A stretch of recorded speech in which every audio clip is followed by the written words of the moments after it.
նախ ասեմ զարմացա, որ այս անգամ ՊՊՑ-ն դիմացից չկտրեց, շրջիկ թափառախումբը դիմացից չկտրեց եւ նաեւ օլիգարխը չվիրավորեց հայոյեց ձեր իշխանության մաս կազմող, որպեսզի հաջողանան ձեզ, հիմա բուն հարցին անդրադառնամ։ Հայաստանի Հանրապետության Սահմանադրությունն ու Հայաստանի միջազգային պարտավորություններն ամրագրում են պետության անջատ լինելը եկեղեցուց եւ եկեղեցու ներքին գործերին իշխանության միջամտելու արգելքը։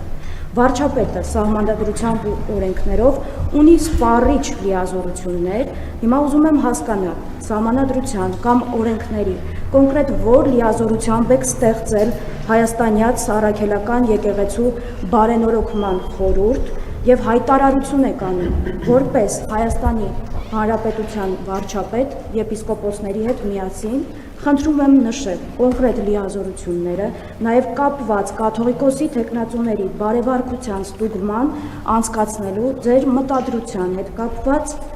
եւ դուք ձևավորել եք այսպես կոչված բարենորոգման խորհուրդ, նշել եք, որ խորհուրդը կարևորում է գործընթացի իրականացումը, ներառականությունը, հանրային վստահությունը, թափանցիկությունը եւ պատասխանատվության սկզբունքները։ Հիմա ես խնդրում եմ ասեք, ինչպես կարող եմ մասնակցել խորհրդի աշխատանքներին, իրականացնել դիտորդական առաքելություն, առհասարակ յուրաքանչյուրը կարող է միանալ եւ վերջում էլ ասեմ, որ մի դասընկերուհի ունեմ, մեր հարաբերությունները բավականին սրված են, բայց վերջերս ինձ գրել էր եւ բավականին ոգևորված էր ձեր գործունեությամբ, եկեղեցու դեմ, ձեր ասպատակությամբ եկեղեցու դեմ եւ նա նշեմ, որ այլ կրոնական կազմակերպության հետևորդ է եւ մի բան էլ ասաց, որ օրինակ նախանձով է վերաբերում, որ բարենորոգում եք։ Հիմա դուք այլ, ասում են մեր մոտ էլ թող բարենորոգեն, դուք այլ կրոնական կազմակերպություններում պատրաստվում եք որպես Հայաստանի Հանրապետության վարչապետ բարենորոգման աշխատանքներ կատարել եւ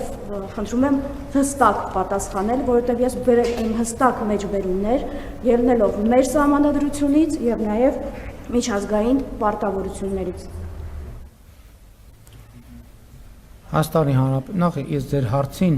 նախորդ բրիֆինգում պատասխանել եմ, դուք ներկա չեք եղել, բայց ձեր հարցը ներկա է եղել։ Հայաստանի Հանրապետության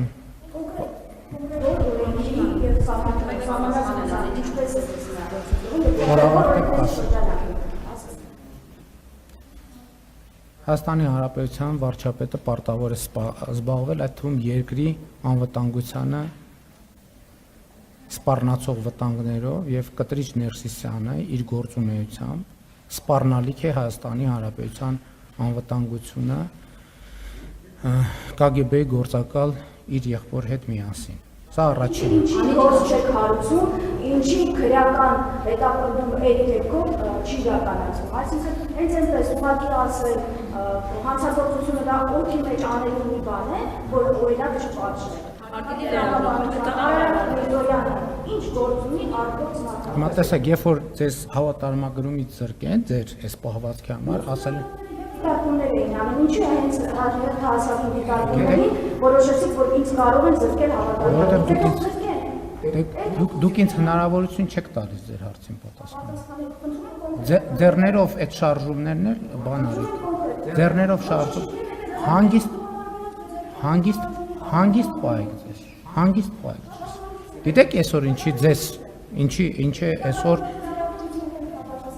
Հարգելի լրագրող, թույլ կտաք ավարտել։ Հարգելի լրագրողներ, դուք պատրաստվում եք այս հարցերով զբաղվել, թե չեք պատրաստվում։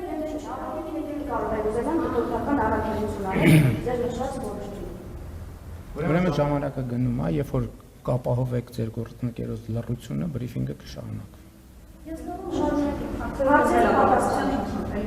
Երբ որ կապահովեք ձեր գործընկերոջ լռությունը, բրիֆինգը կշարունակվի։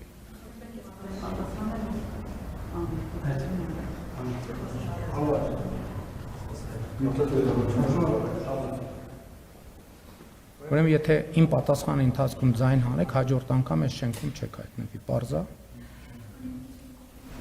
Այս ընթացքում նաև ձեզ ուզում եմ տեղեկացնել, որ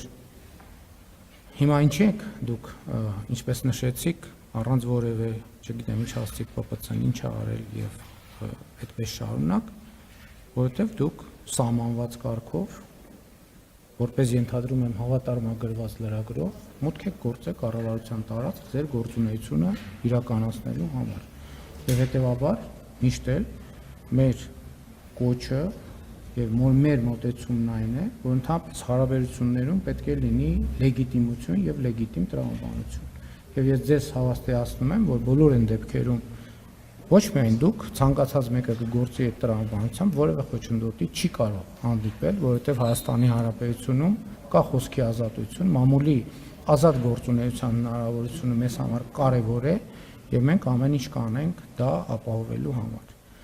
Ինչ վերաբերվում է ձեր մյուս հարցին, ես առաջին մասով արդեն պատասխանեցի, շարունակելով ասեմ, որ ես ինքս ինձ համարում եմ հայաստանյան առաքելական Սուրբ եկեղեցու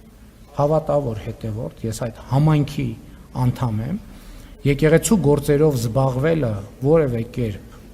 չի կարող հակադրության մեջ դրվել իմ եկեղեցու հավատավոր հետևորդ լինելու փաստի հետ, որովհետև ուզում եմ մեր բոլորի ուշադրությունը հրավիրել, որ եկեղեցին առաջին հերթին եկեղեցու հավատավոր հետևորդներն են, որովհետև Հիսուս Քրիստոսը նոր կտակարանում ասում է, որ այնտեղ որտեղ իմ անունով 3 հոգի կհավաքվի, հենց դա է եկեղեցի։ Ես առիթ ունեցել եմ ասելու, որ այո, հոգևոր սպասավորները եկեղեցու սյուներն են, բայց եկեղեցին ժողովուրդն է, նրա հավատավոր հետևորդները։ Այսօր գիտեք ինչ, ես կառաջարկեմ, որ մոնիտորինգ անենք։ Հանրապետության տասնյակ, հարյուրավոր եկեղեցիներում պատարակներ են տեղի ունենում դատարկ դահլիճներում։ Եվ որ շատ դեպքերում կտրիչ Ներսյանի համակարգը չունի հնարավորություն կիրակնօրյա պատարակներում այդ գյուղի համայնքից բնակիչներից գոնե 5, 10, 15, 20 հոգի վեր։ Գնացեք բանի այդ կիրակնօրյա պատարակները։ Ես այս վերջերս մի տեղի հետ կապված հարց կար հետաքրքրվեցինք եւ ասցին, որ պատարակին մասնակցել է տվյալ քահանան եւ իր ընտանիքի անդամները։ Իր ընտանիքի անդամից դուրս որևէ մեկը չի մասնակցել։ Եվ այն, որ եւ մենք այո կտրիչ Ներսյանին մեղադրում ենք եկեղեցու դռները փաստացի հավատավոր հոտի առաջ փակելու եւ հավատարիմ հոտին եկեղեցուց օտարելու մեջ եւ ցավոք կամ ոչ ցավոք փաստն այն է, որ իմ երկու կարգավիճակները չեն կարող բաժանել եւ ամեն ինչ պետք է տեղավորել այդ համակարգում։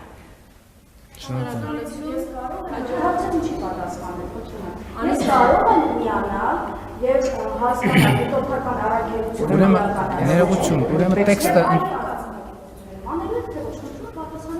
տեքստում գրված է, որ խորհրդի անդամ կարող է դառնալ այն մարդիկ, ում վերաբերյալ կլինի միաձայնություն խորհրդում։ Սա առաջինը։ Երկրորդը, ինչպես բոլոր այլ կազմակերպություններում, եթե անհրաժեշտություն է լինում, կլինի հրավեր եւ եթե կլինեն դիմումներ, կլինի կամ մերժում կամ բավարար։